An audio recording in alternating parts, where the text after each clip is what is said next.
Yeah, well, we came off of a briefing with a high-level US official within the government, and they gave us a bit more information about what the strike was, where it was aimed at.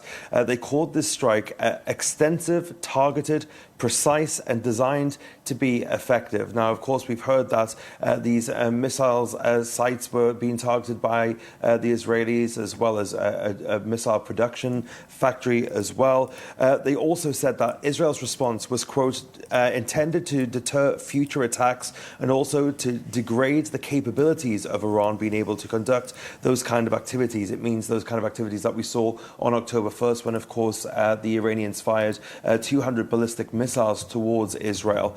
Well, they now, the United States, are warning Iran that this should be the end of it. They say that they don't want any more retaliation. They see this as the end of the matter and are urging the Iranians not to escalate things. We spoke to this official who said, quote, should Iran choose to respond, we are fully prepared to once again defend against any attack. Remember, of course, the United States came to the defense of Israel both times, actually, that Iran launched projectiles towards Israel. The statement then continued, we recently deployed a THAAD battery, which is a more significant defense system to Israel, and we have worked to strengthen Israel's air defense systems in the run-up to tonight's response. If Iran chooses to respond once again, we will be ready, and there will be consequences for Iran once again. Now, the official then said that, of course, there have been diplomatic responses to Iran's previous attack on Israel. That was a collection of sanctions put forward by the G7 countries that was formed in the day after the attack on October 1st on Israel by Iran. And the United States are making sure that the Iranians know what is at stake should they choose to respond.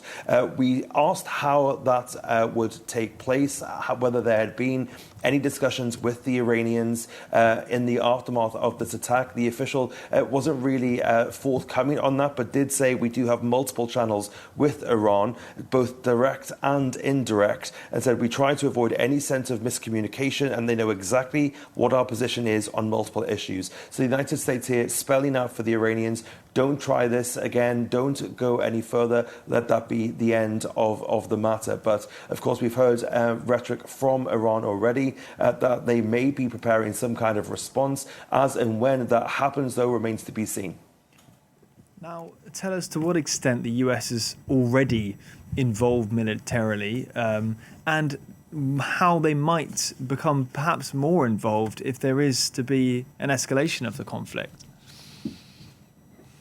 Well, the United States is Israel's biggest backer and biggest defender. Of course, the majority of the arms that Israel receives comes from the United States. Outside of wartime, before the October 7th attack last year, there was already well over $3 billion worth of arms going to Israel every single year as part of a long-standing defense agreement. But those contracts now have been rushed, and more aid has been pushed to Israel to help them prepare themselves for any kind of attack that, of course, we have now seen come to pass. The US has provided many different kind of air defense capabilities. It's provided, rockets for the Iron Dome system, which protects a lot of Israel's skies. And the Israelis have also received significant help from the US in the way of that THAAD missile battery system. That effectively is a large capability, which is a mobile capability of rocket launchers,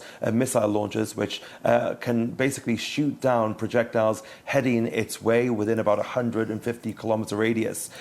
So it's a much kind of more beefed up version of the Patriot missile system that we've seen being given to the Ukrainians, for example. This THAAD missile air defense system is used for greater areas. It's much better at protecting something like a city or a region as opposed to maybe a military base, which is what the Patriot system would protect. So it is quite a significant significant capability. It uses these big interceptor missiles to shoot down ballistic missiles with kinetic energy and therefore provides defense. Now, the main important thing really with the giving of that THAAD battery system to the Israelis is the fact that the US now has boots on the ground in Israel, because it takes just over 85 or so people to operate that THAAD battery system. So the Americans had to provide those soldiers from, of course, their own ranks to go and be able to operate that battery system. Now, they've also got capabilities offshore from Israel as well. There are a couple of carrier strike groups and other ships and boats that are in the area which are being used to defend Israel, but also maritime shipping. Of course, we've seen the US team up with the UK to provide protection to the Gulf of Aden from the attacks from the Houthis, for example, and that is a capability which is still continuing to this day. These destroyers, this is the main kind of ship that the US has been sent out there, the US destroyers, they have actually been used to shoot down those missiles that Iran fired towards Israel as well on October 1st. There were 12 rockets shot from the US destroyer that we know back on October 1st that came to Israel's defense. So it is a significant amount of firepower that the Americans have given the Israelis, both in terms of long-term supply, but also the acute needs that they've had in the wake of October 7th and the threats that are coming their way from Iran and Iran-backed proxy groups. Now we know that Secretary of State Antony Blinken has just got back from his tour of the Middle East. What was he trying to achieve there, and did he achieve it? Well, I think that ultimately, no. It, of course, has been trying to achieve peace in the Middle East, and that is clearly not anywhere close with this latest strike on Iran by Israel. The US has been trying to persuade the Israelis not to be over the top in their response to the attack that we saw on October 1st. They've spent the last couple of weeks trying to scale back the Israeli response. They managed to talk them out of targeting oil fields and nuclear sites as well, as far as we know.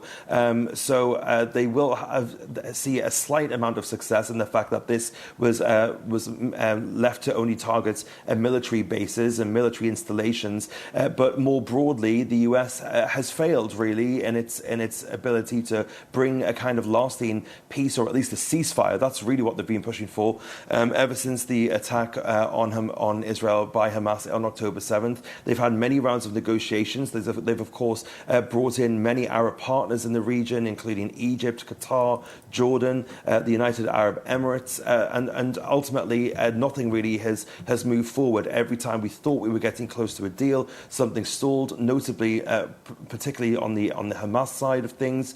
So they haven't managed to get that ever elusive ceasefire, and there was hope that now there could be the closest and realist chance of a ceasefire when the Israelis killed the leader of Hamas, Sinwar, in Gaza just a few days ago. That is what prompted Blinken to go back to the Middle East on this now his 11th trip, a week-long trip. But again, the discussions, we are told, there focus mainly on a post-war plan for Gaza and a, quote, reconstruction and security for the larger region. They also were discussing Palestinian governance of any potential Palestinian state that would then come out of this conflict. But of course, the ceasefire is still proving ever elusive.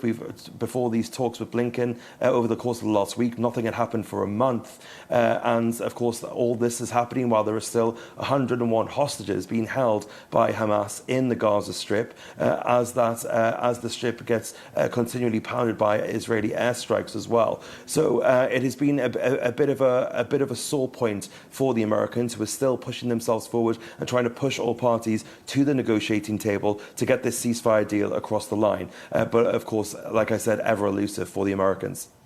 Now, this retaliation happens less than 2 weeks from the US presidential election.